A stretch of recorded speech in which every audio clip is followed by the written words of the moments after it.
अस्सलाम वालेकुम। I am Saptan Ali, lecturer in higher education department. KPK के ईटा के रिटर्न टेस्ट की तैयारी के सिलसिले में एमके प्रिपरेशन के प्लेटफॉर्म से एक नए सेशन का आगाज कर दिया गया है और ये उन तमाम लोगों के लिए सुनहरी मौका है जो पीएसटी और सीटी का टेस्ट देने जा रहे हैं, क्योंकि छोटे टेस्ट तो पहले हो रहे हैं जहां पर कैंडिडेट्स कम है, लेकिन बड़े टेस्ट जहां पर कैंडिडेट्स ज्यादा हैं वो 1 महीने से पहले एक्सपेक्टेड नहीं है। तो उस सूरत हाल को मद्देनजर रखते हुए हमने आप लोगों के लिए एक नए सेशन का आगाज किया है जिसमें तमाम कंपलसरी सब्जेक्ट्स कवर किए जाएंगे। इस सब के साथ साथ कंपलसरी सब्जेक्ट्स की वीडियोस भी अपलोड की जा रही हैं। तो आज की इस लेक्चर में हम क्लास 7 की मैथमेटिक्स का यूनिट नंबर 3 डिस्कस करेंगे, that is about square and square root, यानी कि एक इंतहाई आसान तरीन चैप्टर आज हम इस वीडियो में डिस्कस करने जा रहे हैं। तो सबसे पहले कुछ पुराने कॉन्सेप्ट्स रिकॉल करते हैं। एक एचसीएफ का है, हाईएस्ट कॉमन फैक्टर का, पीछे तकरीबन हर क्लास में हमने किया है 4, 5, 6 में। और एक कॉन्सेप्ट है लीस्ट कॉमन मल्टीपल का। किसी नंबर का हाईएस्ट कॉमन फैक्टर आपने ढूंढना हो तो उसका मतलब क्या होता है?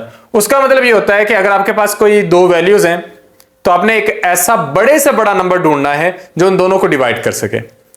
लीस्ट कॉमन मल्टीपल में आपने वो छोटे से छोटा नंबर ढूंढना होता है जो दोनों के मुख्तलिफ होल नंबर्स को मल्टीप्लाई करने से हासिल होता है। मैं आपको समझाता हूं। फॉर एग्जाम्पल हमारे पास 3 नंबर्स हैं, 20, 35 और 60। हम इन्हें लिख लेते हैं। एक 20 है, एक 35 है, एक 60 है।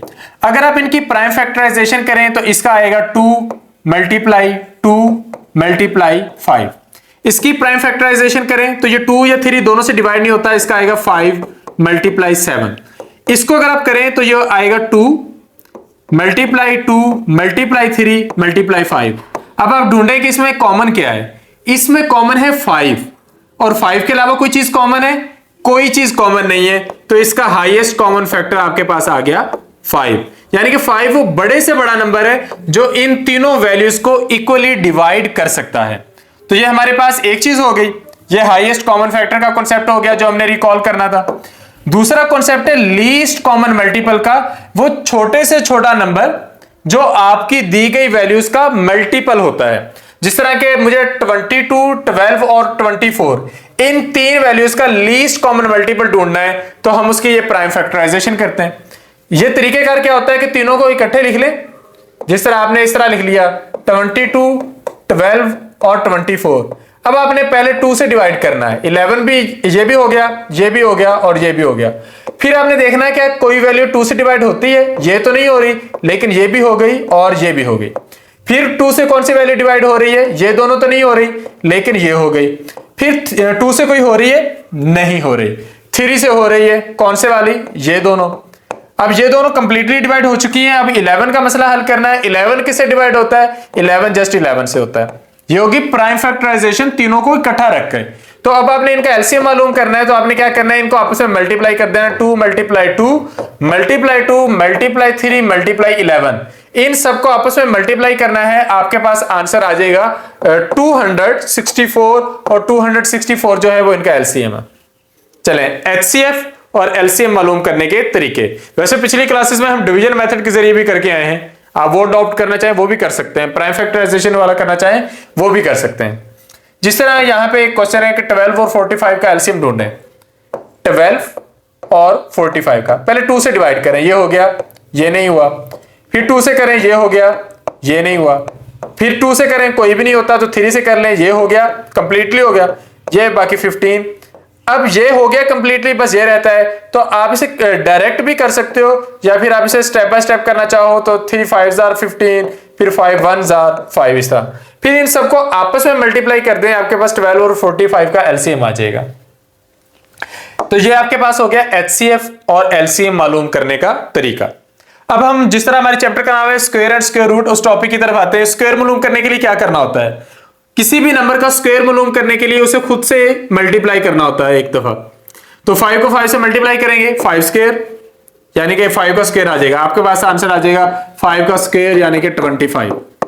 तो किसी भी नंबर का स्क्वायर मालूम हम इस तरीके से कर सकते हैं, 4 का, 5 का, किसी फ्रैक्शन का भी कर सकते हैं। अब यहां पर आपके के लिए मुश्किल क्वेश्चन कौन से हैं जो पेपर में आपके लिए आ सकते हैं? एक तो ये क्वेश्चन आ सकता है कि a number is dash by itself so we get its square. किसी भी नंबर का स्क्वायर हासिल करने के लिए इसे खुद से क्या करना पड़ता है? Addition subtraction, multiplication, division, answer will be multiplication. दूसरा क्वेश्चन क्या होता है, the square of any integer is always positive. चाहे आप किसी प्लस वैल्यू का भी स्क्वायर मालूम कर रहे हो, जिस तरह +5 का स्क्वायर आंसर होगा 25, -5 का स्क्वायर आंसर होगा 25। आप पॉजिटिव वैल्यू का या नेगेटिव वैल्यू का जब भी स्क्वायर मालूम करेंगे आंसर हमेशा पॉजिटिव ही आएगा, क्योंकि प्लस प्लस से मल्टीप्लाई होकर प्लस रहता है, माइनस माइनस से मल्टीप्लाई होकर भी प्लस हो जाता है। तो इस तरीके से ये आप याद कर लें कि the square of any integer is always positive. अच्छा, नेक्स्ट आपके लिए एक और मजेदार यहां पर बात है, क्वेश्चन आ सकता है 1 डिवाइडेड बाय 7, ये एक प्रॉपर फ्रैक्शन है, न्यूमरेटर छोटा डिनोमिनेटर बड़ा। जब भी आप किसी प्रॉपर फ्रैक्शन का स्क्वायर लेंगे तो वो अपनी ओरिजिनल वैल्यू से छोटा आएगा, यानी कि इसका मतलब यह है 1 × 1 7 × 7 और आपका आंसर बन जाएगा 1 divided by 49। 1 divided by 49 is smaller than 1 divided by 7, यानी कि स्क्वायर जो है वो असल वैल्यू से छोटा है। तो याद कर लें, जब भी आप किसी प्रॉपर फ्रैक्शन का स्क्वायर लेंगे वो असल वैल्यू से भी छोटी वैल्यू बनेगी। तो ये समझने के लायक कुछ चीजें हैं। तो यहां पर हमारे पास आंसर आने जा रहे हैं, the square of an even number is even. याद कर लें, जब भी किसी इवन नंबर का स्क्वायर लेंगे आंसर इवन आएगा। 2 का स्क्वायर 4, 4 का स्क्वायर 16, 6 का स्क्वायर 36, 8 का स्क्वायर 64।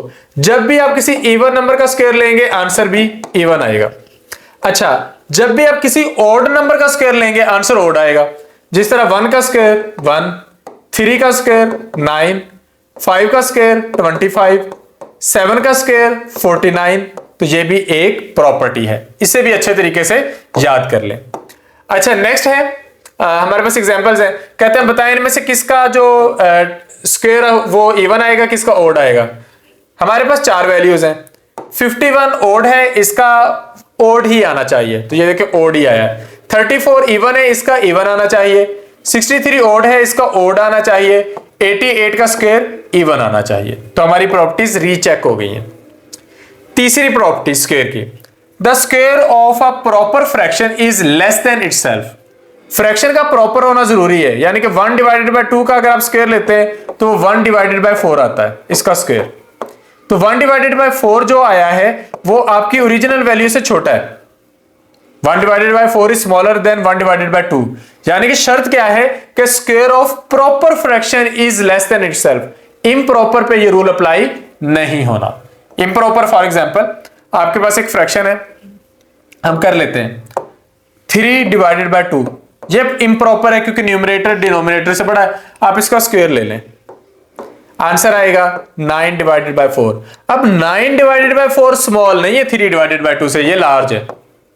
तो याद रखिए, the square of A proper fraction is less than itself, the square of A improper fraction is more than itself. ये याद रखने के लायक चीज है। नेक्स्ट हमारे पास एक प्रॉपर्टी है the square of A decimal. आपके पास डेसिमल वाला कोई नंबर है और आप उसका स्क्वायर लेते हो, अगर तो डेसिमल वाली वैल्यू 1 से बड़ी है, 1.1 है या 1.01 है या 3.2 है या 11.6 है, कोई भी 1 से बड़ी है तो उसका जो स्क्वायर आएगा वो इससे बड़ा होगा। लेकिन अगर आप स्क्वायर ले रहे हो एक ऐसे डेसिमल का जो 1 से छोटा है, 1 से छोटे नंबर कौन से होते हैं, 0.9, 0.8, 0.7, तो 0.9 का जो स्क्वायर होगा वो 0.9 से छोटा आएगा, इसका स्क्वायर आएगा 0.81। क्यों? क्योंकि आपने इसको मालूम करने के लिए 0.9 को मल्टीप्लाई करना है 0.9 से। आप 0.9 को मल्टीप्लाई करते हो 0.9 से, 9 9s are 81। और हमारा रूल ये कहता है कि डेसिमल आपने आंसर में यूं लगाना है कि इन दोनों के डेसिमल के बाद जितने नंबर हैं उनको जमा कर लें। यहां पर डेसिमल के बाद 1 नंबर है, यहां पर भी डेसिमल के बाद 1 नंबर है, तो आंसर में डेसिमल के बाद 2 नंबर होने चाहिए। तो 1 2 ये आपका आंसर आ जाएगा। तो 0.81 इज स्मॉलर देन 0.9, क्योंकि 0.9 को जब आप 2 फिगर्स में लिखेंगे, 2 नंबर्स में लिखेंगे तो 0.90 बनेगा, जो कि 90 है। 90 इज लार्जर देन 81। अच्छा, कोई और भी करके देख लेते हैं। हम कर लेते हैं फॉर एग्जाम्पल 0.11 मल्टीप्लाई 0.11। ये 11 को 1 से मल्टीप्लाई करेंगे 11 आएगा, 11 को इस 1 से मल्टीप्लाई करेंगे 11 आएगा, आंसर आ जाएगा 1 2 1। अब डेसिमल कहां पे लगाना है? यहां पे डेसिमल के बाद 2 डिजिट्स हैं, यहां पे डेसिमल के बाद 2 डिजिट्स हैं, आंसर में डेसिमल के बाद 4 डिजिट होने चाहिए, 1 2 3 4, और यहां पे डेसिमल लगेगा 0.0121। अच्छा, मुझे 0.1 का स्क्वायर लेना है, यानी कि मुझे 0.1 को मल्टीप्लाई करना है 0.1 से, तो 1 को 1 से मल्टीप्लाई करेंगे, आंसर आ जाएगा 1।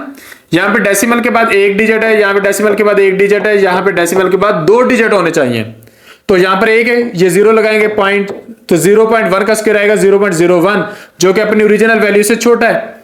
0.11 का 0.0121 है, जो कि अपनी ओरिजिनल वैल्यू से छोटा है। तो अगर आप किसी ऐसी डेसिमल वाली वैल्यू का स्क्वायर ले रहे हैं जो 1 से छोटी है, तो आंसर अपनी ओरिजिनल वैल्यू से स्मॉल आएगा। तो ये एक बात है, ये कॉन्सेप्ट है, ये भी याद कर लें। तो यहां पे ये है 0.009 का स्क्वायर लें। अच्छा, 0.009 को मल्टीप्लाई करना है 0.009 से, 9 को 9 से मल्टीप्लाई कर देंगे 81। यहां पे डेसिमल के बाद 3 डिजिट है, यहां भी डेसिमल के बाद 3 डिजिट है, आंसर में डेसिमल के बाद 6 डिजिट होने चाहिए। अब तो 1 2 3 4 5 6, और यहां पे डेसिमल लगेगा और ये आपका आंसर आ जाएगा। अच्छा, नेक्स्ट है स्क्वायर फाइंड आउट करें इनके, तो इनको इन्हीं से मल्टीप्लाई करके देख दें। तो ये इस तरीके से आपने सारी एक्सरसाइज करनी। नेक्स्ट है square root. Square root square से उलट होता है, यानी कि स्क्वायर रूट मालूम करने के लिए हमें क्या करना होता है, हमें ऐसा नंबर ढूंढना होता है जिसे खुद से, अगर आप फॉर एग्जांपल मुझे 4 का स्क्वायर रूट मालूम करना है, तो मुझे ऐसा नंबर ढूंढना है कि जो इसका आप कह लें कि इसका आंसर कोई ऐसा नंबर होना चाहिए जिसे खुद से मल्टीप्लाई करें तो ये आ जाए। तो ये हमारे पास स्क्वायर रूट होता है। Square root is opposite to squaring a number, ये उससे बिल्कुल ऑपोजिट है। इसके लिए 2 तरीके कार हैं, एक है फैक्टराइजेशन मेथड और एक है डिवीजन मेथड। दोनों करके देख लेते हैं। हमने 144 का स्क्वायर रूट मालूम करना है, दोनों तरीकों से करेंगे। 144 का आप इसकी प्राइम फैक्टराइजेशन करें, चले कर लेते हैं। 272 236 218 29 3 3 जार 3 1 जार। अब इसकी 144 की प्राइम फैक्टराइजेशन क्या हुई? 2 मल्टीप्लाई 2, एक पेयर ये बन गया, दूसरा ये बन गया 2 मल्टीप्लाई 2, फिर 3 मल्टीप्लाई 3। पहले कर लेनी प्राइम फैक्टराइजेशन, फिर इनको स्क्वायर्स में लिख लेना है। 2 का स्क्वायर मल्टीप्लाई 2 का स्क्वायर मल्टीप्लाई 3 का स्क्वायर, ये होगी इसकी प्राइम फैक्टराइजेशन। अब अगर मुझे इसका स्क्वायर रूट मालूम करना है तो मैं क्या करूंगा, इनके स्क्वायर खत्म कर दूंगा। 2 मल्टीप्लाई 2 मल्टीप्लाई 3, और मेरे पास आंसर आ जाएगा 4 मल्टीप्लाई 3 12। तो 144 का स्क्वायर रूट आ जाएगा 12। अब मैं इसी को डिवीजन मेथड से करके देखता हूं। डिवीजन मेथड में क्या करना होता है, आपने पेयर बनाने राइट से लेफ्ट, एक पेयर और ये अकेला है। अब आप इसे डिवाइड करें, 1 1 जार 1, 44 नीचे आ गया। अब नेक्स्ट आपने क्या करना है, आपने इसको 2 से मल्टीप्लाई करना है। तो 1 को 2 से मल्टीप्लाई करेंगे, ये आ जाएगा 2।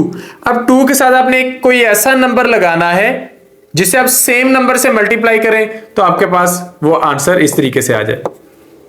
आपकी आसानी के लिए एक और क्वेश्चन करके देख लेते हैं। हम 625 का स्क्वायर रूट मालूम कर लेते हैं।